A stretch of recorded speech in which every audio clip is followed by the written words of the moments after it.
Budaya yang mengakar kuat dan menjadi sebuah kebiasaan yang dilakukan secara sadar dan kontinu akan mampu mewujudkan murid dengan karakter nilai-nilai kebajikan yang bisa memotivasi secara intrinsik untuk sadar dan bertanggung jawab melaksanakan keyakinan kelas yang disepakati bersama. Salam dan bahagia Bapak Guru Hebat Indonesia. Saya Sofyan Rasad, calon guru penggerak Angkatan 7 dari Kabupaten Sumeneb. Pada video kali ini, saya akan memaparkan tentang aksi nyata modul 1.4 penerapan budaya positif di sekolah dengan pendamping Bapak Fasilitator, yaitu Bapak Supriyono, dan Bapak Pengajar Praktik, yaitu Bapak Ahmad Fauzan. Lingkungan sekolah merupakan tempat penumbuhan karakter murid serta budaya positif. Budaya positif merupakan nilai-nilai serta keyakinan yang disepakati bersama, kemudian dilaksanakan dan akan menjadi budaya positif. Budaya positif berawal dari kesepakatan kelas, kemudian dilaksanakan menjadi kebiasaan positif, kemudian membentuk lingkungan yang positif, dan terwujudlah budaya positif di sekolah. Dalam penanaman serta penumbuh kembangan budaya positif merupakan tanggung jawab bersama, dan jika dilaksanakan secara kontinu akan dapat menciptakan generasi yang berkarakter dan berakhlak mulia. Tujuan dari penerapan budaya positif di sekolah yang pertama adalah menumbuhkan budaya positif dengan kesepakatan kelas. Yang kedua, menumbuhkan nilai-nilai profil pelajar Pancasila pada murid dalam kegiatan pembelajaran. Yang ketiga, tolak ukur. Murid mampu membuat kesepakatan kelas dan mengaplikasikan nilai-nilai profil pelajar Pancasila dalam proses pembelajaran. Yang keempat adalah lini masa tindakan yang dilakukan.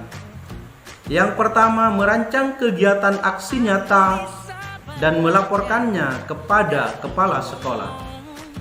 Yang kedua, melakukan sosialisasi kepada seluruh warga sekolah yang meliputi kepala sekolah, guru, murid, dan tenaga kependidikan terkait penumbuhan budaya positif. Yang ketiga, membuat kesepakatan kelas. Yang keempat, melakukan refleksi dan evaluasi terhadap pencapaian pada aksi nyata. Yang kelima adalah dukungan. Pada pelaksanaan penerapan budaya positif di sekolah, kami membutuhkan dukungan dari seluruh warga sekolah, yaitu yang pertama kepala sekolah, guru, tenaga kependidikan, murid, dan juga orang tua. Dokumentasi budaya positif di SDN Saronggi 1. Semua guru, semua murid, semua guru, semua murid, semua guru, semua murid, semua guru, semua murid, semua guru, semua murid, semua guru, semua murid, semua guru, semua murid, semua guru, semua murid, semua guru belajar, bergerak, semua murid, semua guru.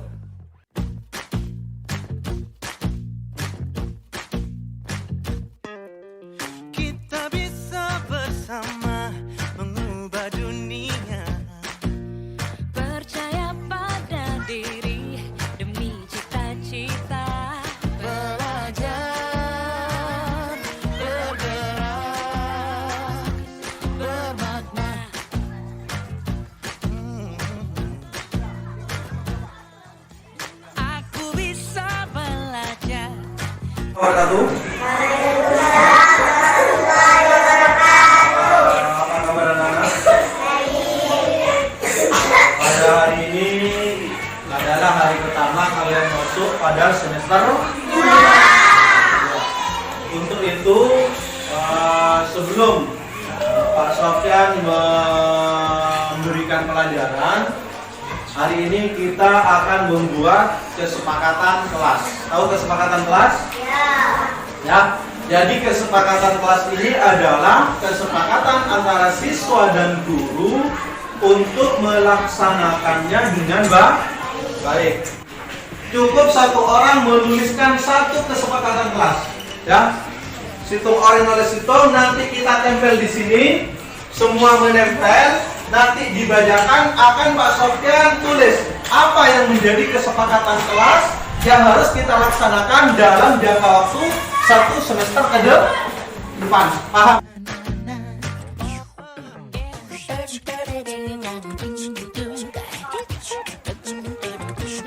Semua murid, semua guru, semua murid, semua guru, semua murid, semua guru, semua murid, semua guru, semua murid, semua guru, semua murid, semua guru, semua murid. Fadli dibacakan itu hasil dari kesepakatan kelas kita yang sudah teman-temannya tulis. Silakan Fadli. Saling menghargai teman atau orang lain dan saling menghormati. Saling Menghargai teman atau orang lain terus. dan saling menghormati. Kapan saat jam pelajaran? Sudah, terakhir sudah itu. Perhatikan. Jadi dari apa yang sudah kalian tulis tadi, Pak Sofyan dapat simpulkan yang pertama ya kesepakatan kelas kita. Yang pertama saling menghargai dan menghormati teman atau orang lain. Siapa beli? Piket? Piket kelas. Untuk piket kelas, piketnya kan sudah ada. Sudah ada kan piketnya kan? Ya. Ini. Jadi piket kelas harus datang lebih awal ya? Ada pertanyaan? Tidak ya? Ya, jadi kesepakatan ini harus kita taati bersama. Kalau di awal pembelajaran pada tahun ajaran baru itu kita kelas 4 membuat kesepakatan kelas. Ya Pak, saya masih ingat bahwa mulai tidak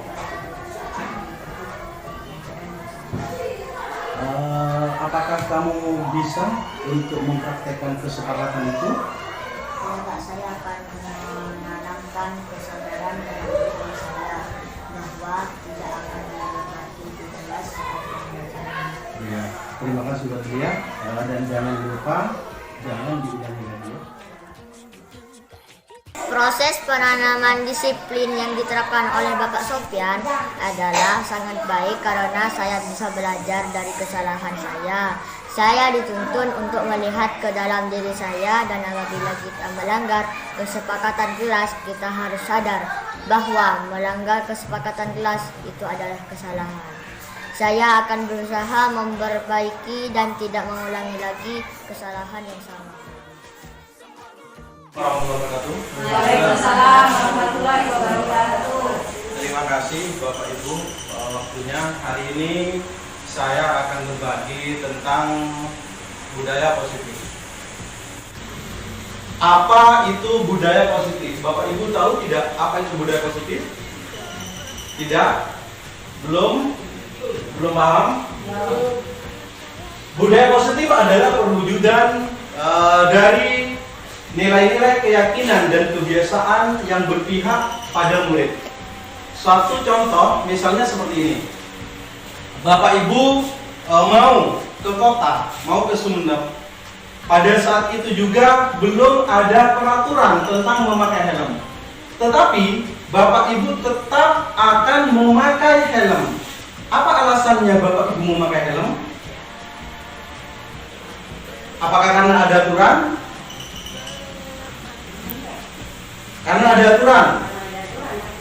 Takut pada aturan.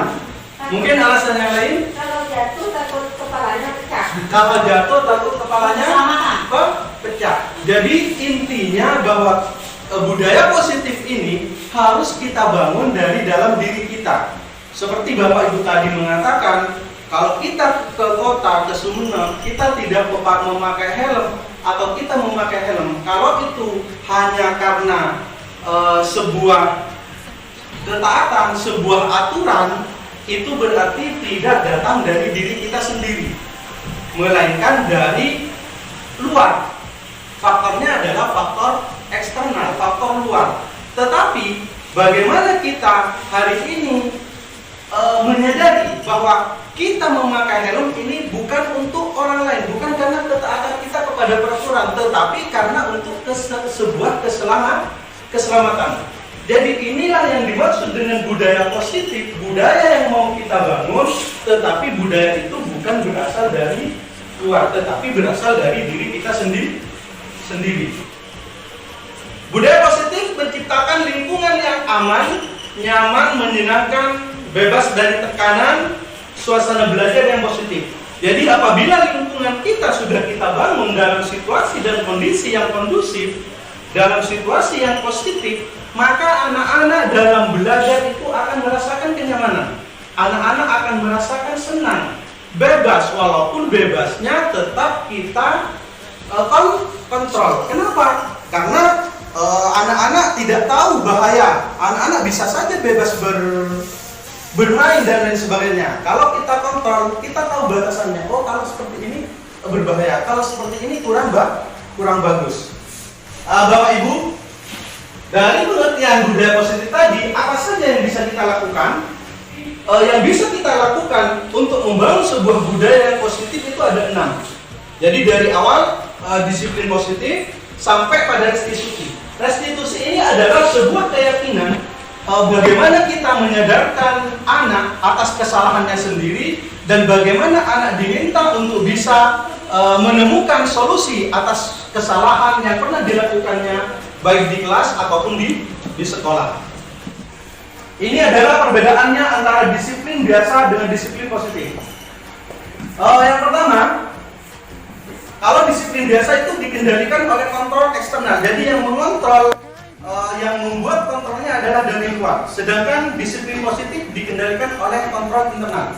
Jadi anak diminta, dipacu untuk bisa mengontrol dirinya sendiri, bukan karena adanya kontrol dari orang lain atau kontrol eksternal.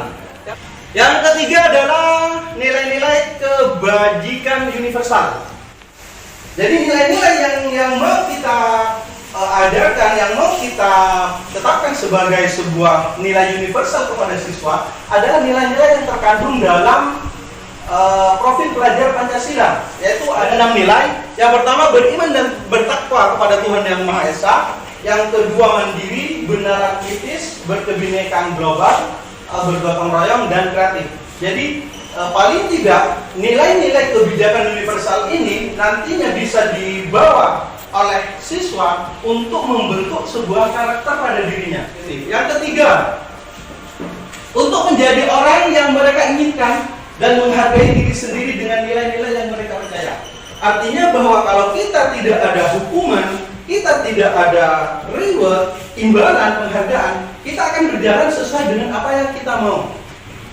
Artinya bahwa tidak, saya mau seperti yang orang tua saya kehendaki, saya harus juara 1, saya harus ikut lomba. Tidak, tetapi ditumbuhkan dari jiwanya supaya menjadi sebuah budaya yang positif. Jadi anak itu kalau sudah dari dalam dirinya, intern dari dalam dirinya, dia mau melakukan apapun demi apa yang dia inginkan. Jadi tidak karena adanya penghargaan ataupun imbalan. Selanjutnya kita akan mengetahui bahwa kebutuhan dasar manusia. Kebutuhan dasar manusia ini ada 5. Yang pertama, kebutuhan bertahan hidup, kebutuhan kasih sayang dan rasa diterima, penguasaan, kebebasan, kesenangan. Sangat penting bagi guru untuk mengetahui kebutuhan dasar murid-muridnya.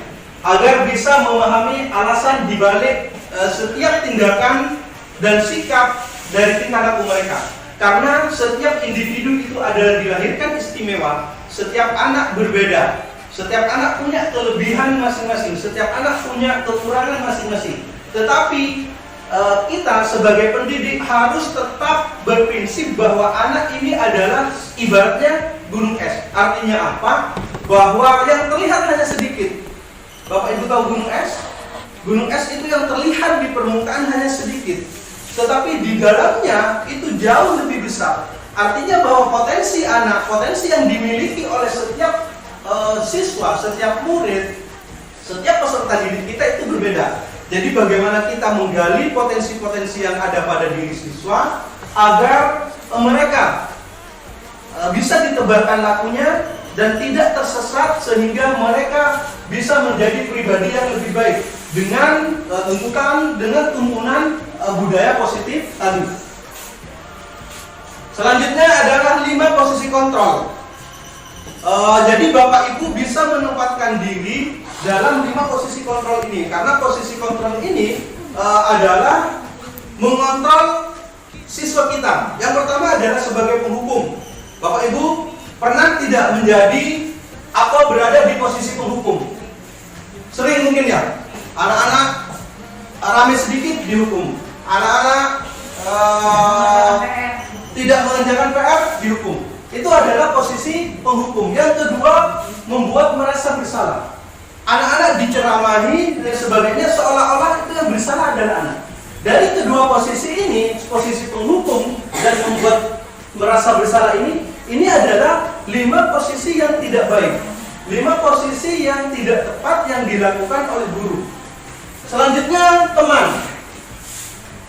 Bapak Ibu pernah tidak menjadi teman bagi siswanya? Merangkul, berbicara dengan seolah-olah seperti teman, seolah-olah tidak ada sekat, tidak ada perbedaan antara guru dan murid. Tetapi di sini posisinya adalah untuk mengembalikan siswa itu menjadi lebih baik. Pernah? Ya. Jadi ini walaupun teman dan pemantau ini juga masih terbilang bahwa posisi yang kurang tepat. Nanti yang paling tepat adalah Bapak Ibu sebagai manajer. Apa itu manajer? Seorang manajer akan berkata apa yang kita yakini. Kembali ke keyakinan kelas. Jadi makanya di awal kita harus membuat keyakinan kelas terlebih dahulu supaya anak tidak terbebani dengan peraturan-peraturan yang sudah ada. Yang kedua, apakah kamu meyakininya? Sampai apa rencana kamu untuk memperbaiki hal ini?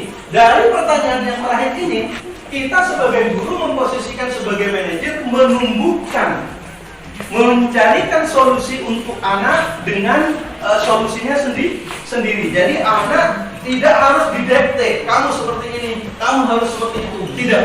Tetapi dalam posisi ini, anak akan menemukan sendiri.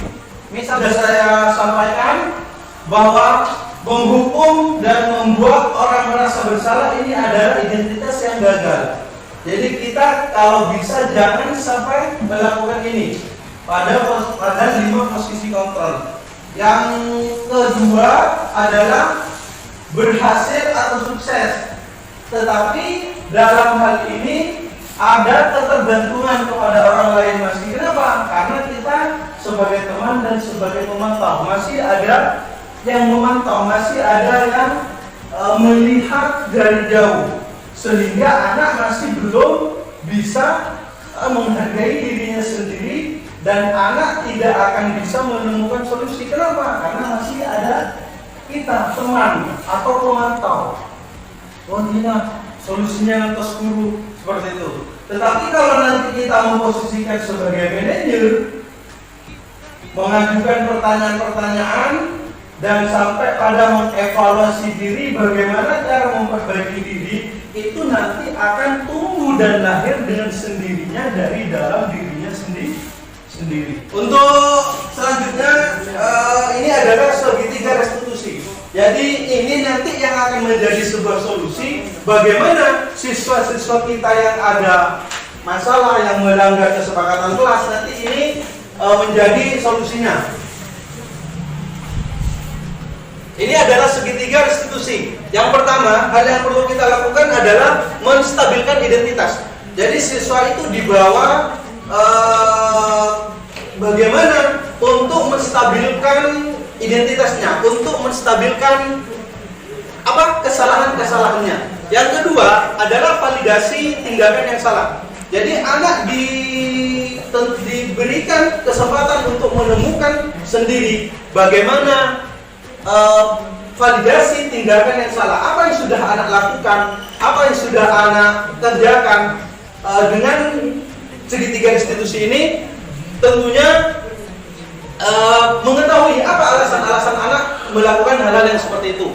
Yang keempat adalah menyatakan keyakinan. Jadi keyakinan kelas apa yang sudah disepakati bersama atau yang mungkin dilanggar sehingga anak itu bisa nantinya menemukan sendiri apa solusi yang tepat untuk mengatasi masalahnya sendiri. Mungkin itu saja pemaparan dari saya tentang budaya positif. Jadi mudah-mudahan nantinya Bapak Ibu tidak lagi memberikan sebuah hukuman, tidak lagi memberikan reward yang berlebihan kepada anak, supaya anak nanti tidak ketergantungan kepada hukuman atau reward yang kita berikan. Semoga bermanfaat. Salam dan bahagia. Saya akhiri. Assalamualaikum warahmatullahi wabarakatuh. Waalaikumsalam.